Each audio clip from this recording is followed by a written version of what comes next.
Click কৰি all কৰি দিব আৰু ভিডিঅ'টো লাইক কৰি দিব।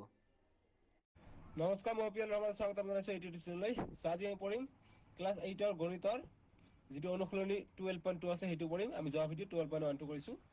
চ' আজি এইটো ভিডিঅ'ত গোটেইখিনি কৰিম। চ' কুৱেশ্যন নম্বৰ 1 to 7 কৰিম। 7টা কুৱেশ্যন আছে এইটো অনুশীলনীত। চ' তোমালোকে ভিডিঅ'টো লাইক কৰি দিবা আৰু চেনেলটো ছাবস্ক্ৰাইব কৰি দিবা আৰু মোক কমেণ্ট বক্সত জনাবা তোমালোকৰ পৰীক্ষা কেতিয়া। চ' 1 নম্বৰৰ পৰা মই ষ্টাৰ্ট কৰিছোঁ ভিডিঅ'টো। 1 সলিউশ্যন।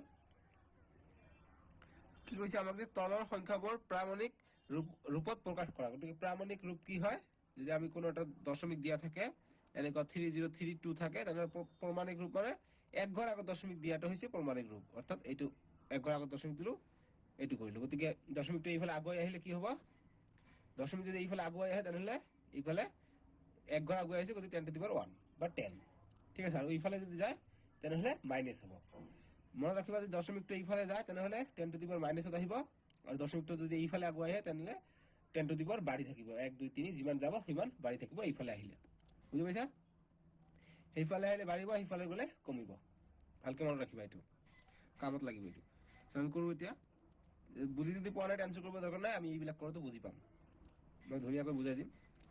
চ' 1 নম্বৰ দিছে আমাক 3 5 7 1 2 3 4 5টা শূন্য। গতিকে 1 2 3 4 5টা শূন্য।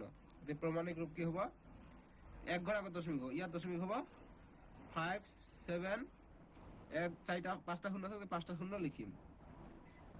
ঠিক আছে, 5টা শূন্য লিখিলে এইটো হৈছে প্ৰামাণিক ৰূপ। গতিকে এইটো 10 to the power লিখিলে আৰু ভাল।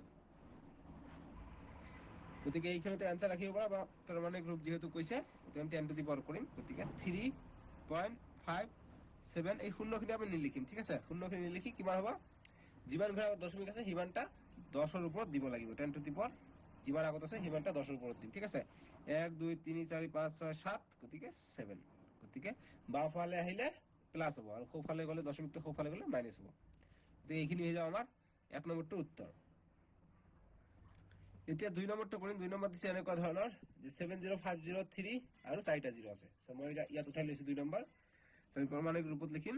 গতিকে 7 আছে, গতিকে 1 ঘৰ আগত দশমিক দিম 7 পইণ্ট, গতিকে চেম টু চেম এইবিলাক লিখিম 0503